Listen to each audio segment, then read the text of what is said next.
तो दोस्तों next aspect है हमारा ऑक्यूपेशनल स्ट्रक्चर। ऑक्यूपेशनल स्ट्रक्चर का मतलब क्या श्रेया? लोगों का व्यवसाय या फिर साधन या फिर रोटी कमाने का साधन क्या है, राइट? तो कॉलोनियल रूल के टाइम पर ऑक्यूपेशनल स्ट्रक्चर जो इंडिया का था, यानी कि distribution of working persons across different industries and sectors, it showed little sign of change. ठीक है, यानी कि कुछ बहुत खास रिमार्केबल चेंजेस नहीं हुए। अच्छा, मुझे एक बात बताना, ये जो लाइन लिखी हुई है कि distribution of working persons across different industries and sectors, ये चेंज ही नहीं हुआ। हमने अभी इस चैप्टर में तो पढ़ा था कि कुछ कुछ इंडस्ट्रीज क्रॉप अप कर रही थी, जूट मिल्स आई, कॉटन मिल्स आई, शुगर, सीमेंट, पेपर की industries I, iron and steel का इंडस्ट्रीज आई, टिस्को बना। तो फिर भी ये क्यों नहीं चेंज हो रहा है? ये क्यों कह रहा है कि ये अपने जगह पर स्थिर है कि distribution of working persons across different industries and sectors showed little sign of change? ये क्यों नहीं चेंज हुआ?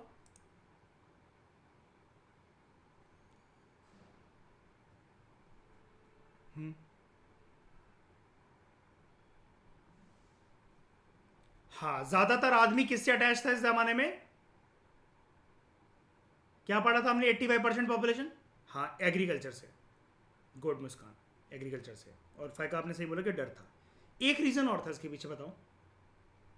यस निर्वैर, एक्सीलेंट, यही एनालिसिस चाह रहा था मैं। यार थी कितनी यार, एक बार बताना। जब हम फायका ये कह रहे हैं, हमने क्या पढ़ा था? कॉटन मिल्स आई थी, मैंने आपको बताया था उधर वेस्टर्न इंडिया में, क्या कहते हैं, महाराष्ट्र और गुजरात। जूट मिल आई बंगाल में। आयरन एंड स्टील इंडस्ट्री के नाम पे सिर्फ टिस्को आई, और टिस्को का ईयर कितना था? If I am not wrong 1907 था। ठीक है, टाटा एंड स्टील कंपनी का है ना, 1907 था ना? क्रॉस चेक कर लेना एक बार, ऐसे कुछ था। तो उसके बाद शुगर, पेपर और सीमेंट। तो ये क्या बहुत ज़्यादा रैम्पेट तरीके से क्या बड़ी हो रही थी क्या इंडस्ट्री से? एग्जॉस्टिव तरीके से इनकी ब्रांचेस और इनके अलग अलग जो हैं ये क्रॉप अप हो रही थी अलग अलग देश के हिस्सों में, ये सारी इंडस्ट्रीज? नहीं ना, गिनी चुनी तो थी। तो सारे लोगों ने, मतलब बहुत सारे लोगों का ये मानना था कि हम अपने ट्रेडिशनल ऑक्यूपेशन को छोड़कर इन नई जगह पर जाकर काम नहीं अपनाएंगे, कल को ना खेती बाड़ी करने के लायक रह जाएं और ना ही इंडस्ट्रीज में फिर ऐसा ना हो कि कल को हमें निकाल दिया जाए। लोग खेती बाड़ी इस जमाने में किस पर्पज से करते थे? कमर्शलाइजेशन के पर्पज से या फिर सब्सिस्टेंस के पर्पज से? सब्सिस्टेंस। और मुस्कान, फर्क क्या होता है जब आप सब्सिस्टेंस एग्रीकल्चर करते हो या फिर कमर्शलाइजेशन एग्रीकल्चर करते हो? क्या फर्क होता है?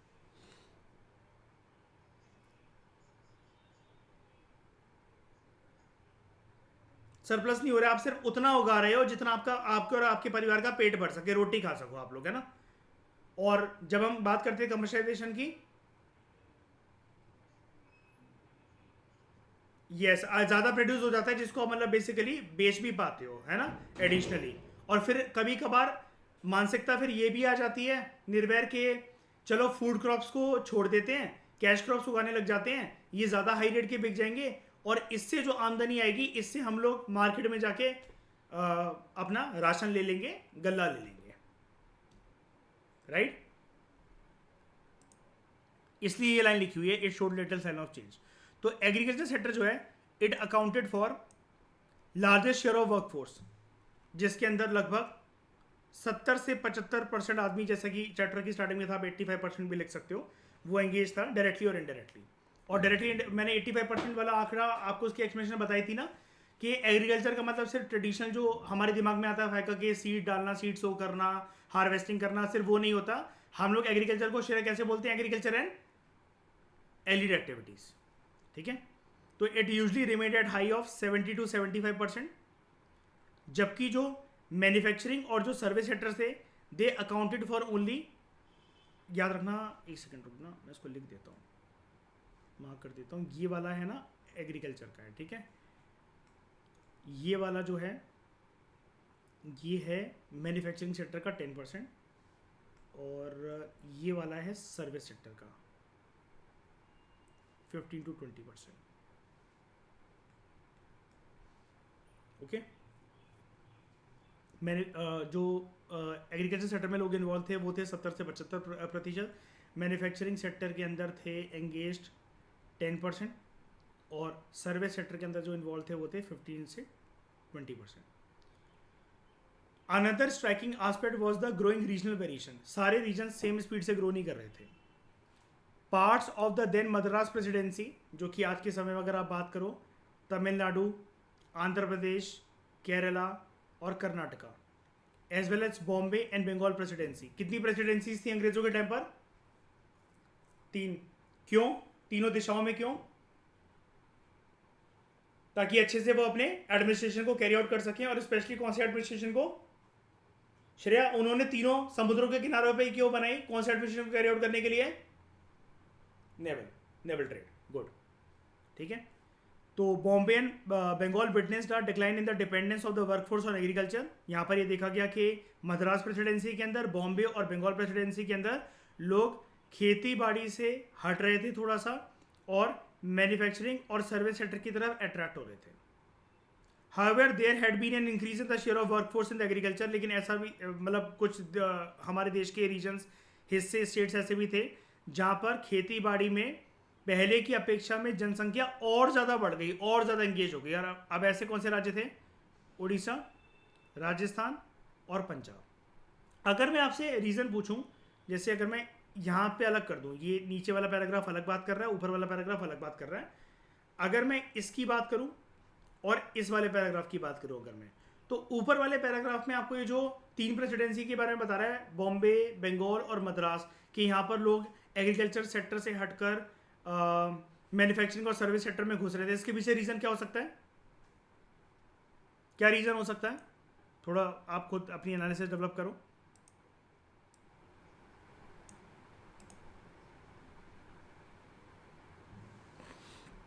नहीं तो लोग, मतलब ये तो चलो ठीक है, ब्रिटिशर्स के पर्सपेक्टिव से बोल रहे हैं ना, लेकिन लोगों के पर्सपेक्टिव से बताओ कि लोग क्यों अट्रैक्ट हो रहे हैं इसकी तरफ, क्यों जा रहे हैं खेती बाड़ी को छोड़कर अपना, क्यों जा रहे हैं, जबकि वो तो उनके लिए बहुत अच्छा सपोर्ट था। टू अर्न मोर, सिंपल सा रीजन, ज़्यादा अर्न करने के लिए। हाँ फाइक, आप कुछ बोल रहे थे मशीन वाला पॉइंट।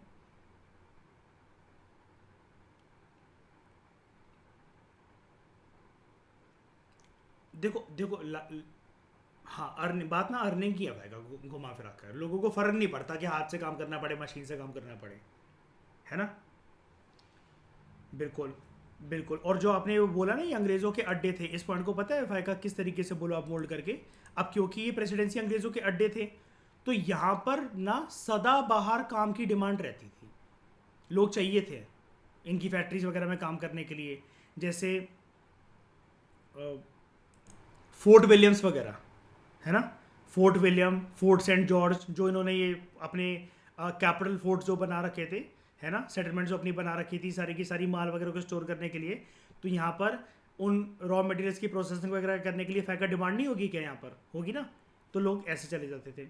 लेकिन बिल्कुल इसके अपोजिट अगर मैं गुंजन बात करूँ कि उड़ीसा, राजस्थान और पंजाब में ये लिखा हुआ है कि यहाँ पर लोग और ज़्यादा बढ़ गए एग्रीकल्चर सेक्टर में, यानी कि अपने वो और ऑक्यूपेशन में जहाँ पर एंगेज थे वो छोड़कर यहाँ पर आ गए होंगे ना। तो ये वाला पैराग्राफ अलग बात जो कर रहा है, इसकी एनालिसिस क्या है, यहाँ पर क्यों और ज़्यादा लोग दूसरे प्रोफेशन को छोड़कर एग्रीकल्चर में आ गए?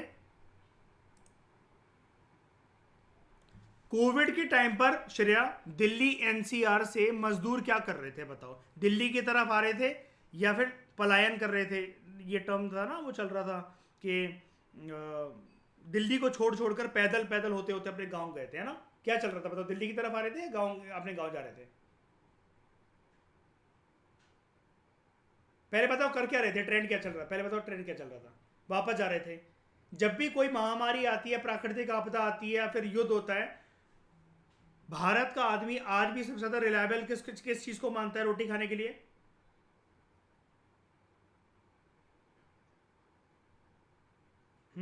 एग्रीकल्चर को। हाँ अब बताओ गुंजन अपनी एनालिसिस शॉर्ट में बताना, शॉर्ट में, ज्यादा लंबी चौड़ी बातें नहीं। हाँ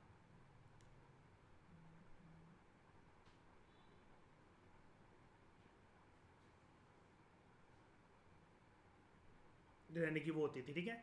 और बेसिकली इन्होंने ये भी तो देखा होगा ना निर्वैर के जैसे अगर ये काम करने जा रहे हैं वहाँ पर ये भी तो हो सकता है श्रेया कि सीजनल वर्क हो। क्यों प्राची?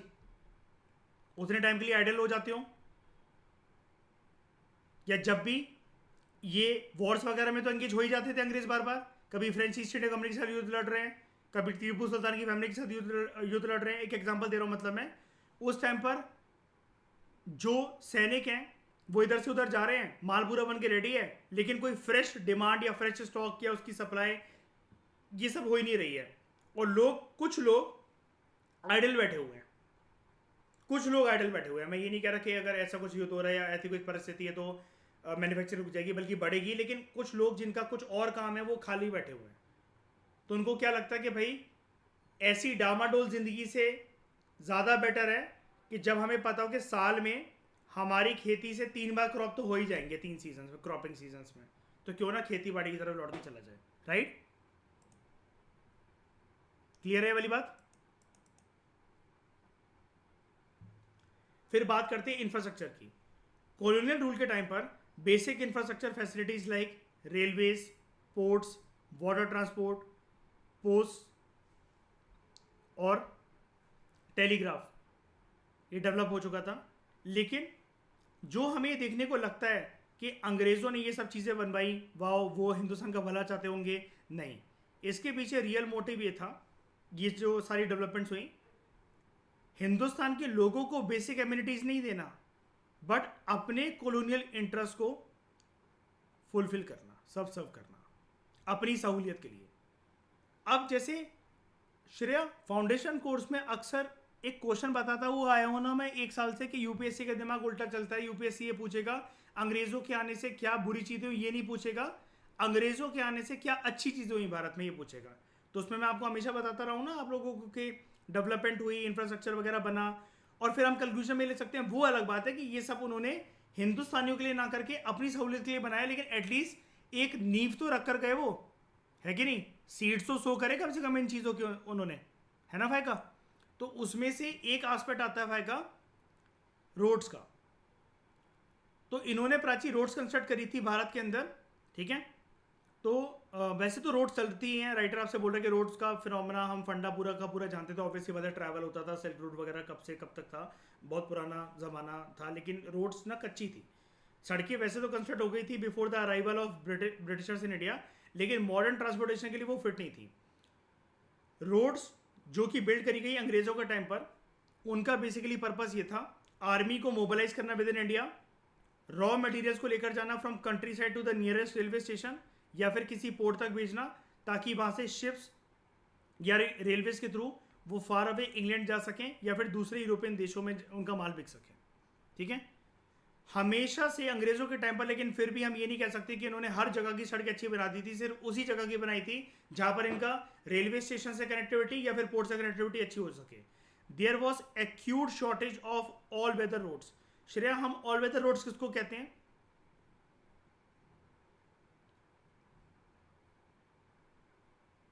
किसको कहते हैं प्राची हम ऑल वेदर रोड्स? हर मौसम में जो सस्टेन कर सके, आंधी तूफान गर्मी बारिश वगैरह से चटके ना, टूटे ना, है ना? तो there was an acute shortage of all weather roads to reach out to the rural areas during rainy season. बारिश के दिनों में वो सड़कें टूट जाती थी। गांव के साथ अक्सर ये प्रॉब्लम होती है ना, होता है ना ये कि जो पंचायत वगैरह होती है वो अच्छी रोडें नहीं बनवाती हैं, रूरल एडमिनिस्ट्रेशन अच्छी रोडें नहीं बनवाता, बारिश के दिनों में सब टूट फूट जाती हैं रोडें। Naturally therefore people mostly living in these areas suffered grievously during natural calamities and famines. Britishers ने रेलवेज को इंट्रोड्यूस करा भारत के अंदर,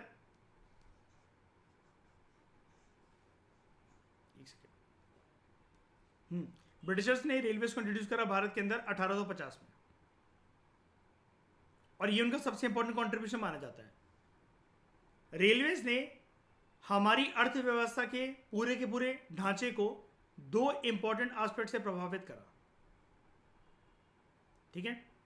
2 इंपॉर्टेंट तरीकों से प्रभावित करा। On one hand it help people के वो लंबे लंबे डिस्टेंसेस में जा सके, ट्रैवल कर सकें और जोग्राफिकल बैरियर और कल्चर बैरियर को ब्रेक कर सकें, और दूसरे तौर पर इंडियन एग्रीकल्चर का कमर्शलाइजेशन हो सके। ठीक है, जो कि आगे अंग्रेज़ों की मदद करेगा, which adversely affected self sufficiency of the village economies in India, कि जो गांव जो अभी तक हमारे देश में जो सक्षम है, जो अभी तक खुद के लिए इतना उगा लेते थे लोग परिवार के अपनी अपनी रोटी का गुजारा कर सकें, अब लेकिन अंग्रेज क्या उगवाने लगे, फूड क्रॉप्स के बदले कैश क्रॉप्स। और रोड्स ने, या रोड्स की बात नहीं मतलब रेलवेज की अगर हम लोग बात करें, वो दूर दराज के इलाकों में जाकर बिकने लगा with in India and beyond India also, क्योंकि रोड्स की मदद से अगर आपने जैसे अभी ऊपर पढ़ा पोर्ट्स और रेलवे स्टेशन थे वो कनेक्टेड थी roads. Volume of India's exports undoubtedly expanded, हम व्यापार बहुत अच्छा कर रहे थे, दूसरे देशों में हमारा सामान जा रहा था, लेकिन उसका बेनिफिट भारत के लोगों तक पहुंचा नहीं, सिर्फ अंग्रेजों की जेबें उससे भरी। सोशल बेनिफिट्स जो कि लोगों ने गेन करे रेलवेज के इंट्रोडक्शन की वजह से, ये बेसिकली आए along with huge economic loss. लेकिन अगेन अंग्रेजों का क्या जाता है, वो पूरा इकोनॉमिक लॉस तो हिंदुस्तानियों को ही उठाना पड़ा, हिंदुस्तान के ऊपर ही बर्डन था। ठीक है, शिरा में अक्सर आपको बताता हुआ आया था ना कि पहली ट्रेन कहाँ से कहाँ तक चली, आपने नोट्स भी बना रखे हैं इसके ऊपर, है ना। तो first railway bridge Bombay to Thane 1854 में, ठीक है, पहली ट्रेन चली थी, ये फर्स्ट रेलवे ब्रिज बना था। तो along with the development of roads and railways, colonial dispensation also took measures for developing the inland trade and sea lanes, ठीक है, ताकि व्यापार समुद्रों के रास्ते बेसिकली हो सके और विद इन द देश हो सके। तो इनलैंड वाटरवेज जो थे it also proved uneconomical, as in the case of coast canal on the Odisha coast, ठीक है, शिप्स बोट्स वगैरह फेरीज वगैरह पर ट्रैवल करना हर किसी के बस की बात नहीं थी, ठीक है। हालांकि जो कैनाल थे, canal was built at a huge cost to the government exchequer, काफ़ी पैसा आया था, लेकिन रेलवेज के साथ कम्पीट नहीं कर पाए ये सारे कैनाल या फिर इनलैंड जो ट्रेड थे जो कि वाटरवेज के माध्यम से होते थे, ठीक है। और introduction of expensive system of electric telegraph in India similarly serve the purpose of maintaining law and order. Postal services जो डेवलप हुई, हालांकि ये लोगों के लिए यूजफुल थी, लेकिन इट रिमेन्ड इनएडिक्वेट। और ये सारी बातें हम इंफ्रास्ट्रक्चर में पढ़ेंगे जब हम सिर्फ इकोनॉमिक इंफ्रास्ट्रक्चर नहीं लेकिन सोशल इंफ्रास्ट्रक्चर वगैरह की भी बातें जब हम करेंगे, ठीक है। तो यहाँ पर एक चीज़ लिखी हुई है, टाटा एयरलाइंस जो कि एक डिवीजन है टाटा एंड सन्स की, इसको स्टैब्लिश करा गया था 1932 में, ठीक है, inaugurating the aviation sector India. इसके साथ हमारे देश में जो एरोप्लेन्स हैं उनका आगमन हुआ था, ठीक है। लास्ट में तो राइटर बस एक आपको ये बोल रहा है कि जिस टाइम तक इंडिया ने अपनी आज़ादी गेन करी तो जो इम्पैक्ट था 200 साल लंबे ब्रिटिश कॉलोनियल रूल का, वो अपना इम्पैक्ट शो कर रहा था of the Indian economy. Agriculture sector जो था वो जैसा कि आपने देखा स्टैग्नेशन और डिटरेशन से प्रभावित था, ठीक है। सरप्लस लेबर यहाँ पर थी लेकिन प्रोडक्टिविटी बहुत कम थी। इंडस्ट्रियल सेक्टर जो था वहाँ पर कमी थी मॉडर्नाइजेशन की, डाइवर्सिफिकेशन की, कैपेसिटी बिल्डिंग की और पब्लिक इन्वेस्टमेंट की। फॉरेन ट्रेड जो था वो ब्रिटेन को मदद कर रहा था, ब्रिटेन के इंडस्ट्रियल रेवोल्यूशन को हवा दे रहा था। इंफ्रास्ट्रक्चर फैसिलिटीज़ वगैरह जो थी जैसे रेलवेज़ वगैरह, उनमें अपग्रेडेशन की, एक्सपेंशन की और पब्लिक ओरिएंटेड अप्रोच की ज़रूरत थी, क्योंकि उन्होंने अपने लिए वो करा था ना कि जनता के लिए। फिर गरीबी बहुत ज़्यादा थी, बेरोज़गारी बहुत ज़्यादा थी और वेलफेयर ओरिएंटेड अप्रोच जो थी अंग्रेज़ों ने ऐसी कोई भी नहीं बनाई जिससे जनता का भला हो सके। तो बेसिकली हम ये कह सकते हैं 100 बातों की एक बात इन अ नटशेल कि सोशल और इकोनॉमिक चैलेंजेस हमारे देश के सामने बहुत ज़्यादा थे। ये छोटे छोटे जो चीज़ें हमें देखने को मिली हैं, इससे कोई लार्ज लेवल पर, मैक्रो इकोनॉमिक लेवल पर लोगों की सिचुएशन या फिर इकोनॉमी की सिचुएशन नहीं बदली। एक फैक्ट और जान लो, अमर्त्य सेन का आप नाम जानते हो, जो कि एक इकोनॉमिक्स में जिनको नोबेल पुरस्कार मिल चुका है।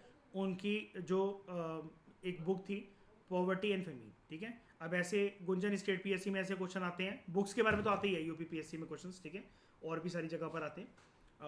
तो ये चीज़ आप याद रखना। यूपीएससी ने बस एक बार ऐसी हरकत करी थी 2016 में। यूपीएससी ने एक क्वेश्चन वो पूछा था कि the man who knew infinity, ठीक है, जो मैथमेटिशियन थे एस रामानुजन जो थे, उनके ऊपर कोई पिक्चर बनी थी और उसमें वही हीरो था, लाइफ ऑफ पाई वाला। यूपीएससी ने एक बार बस ऐसा हरकत करी थी कि उसने क्वेश्चन पूछा था the man who knew infinity जो मूवी बनी है ये किसके ऊपर बन रखी है।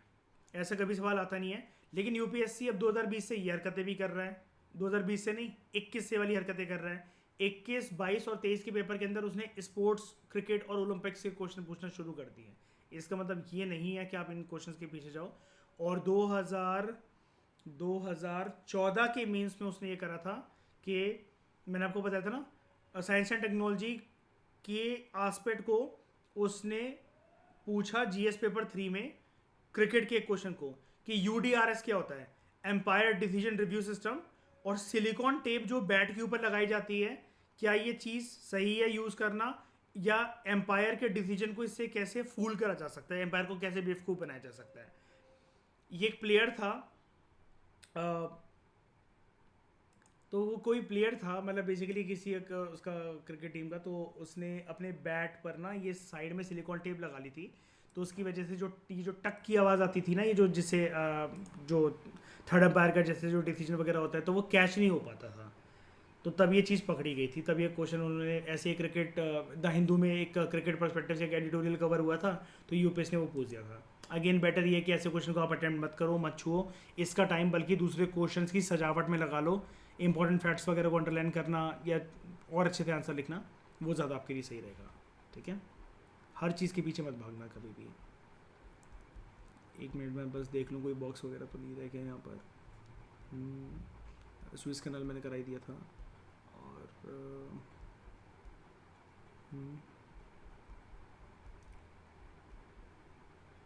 ठीक है, तो चैप्टर दोस्तों हमारा अटमोस्ट कॉम्प्रिहेंसिव तरीके से कवर हुआ। इस डिस्कशन में दोस्तों फिलहाल इतना ही। Thank you very much for discussion.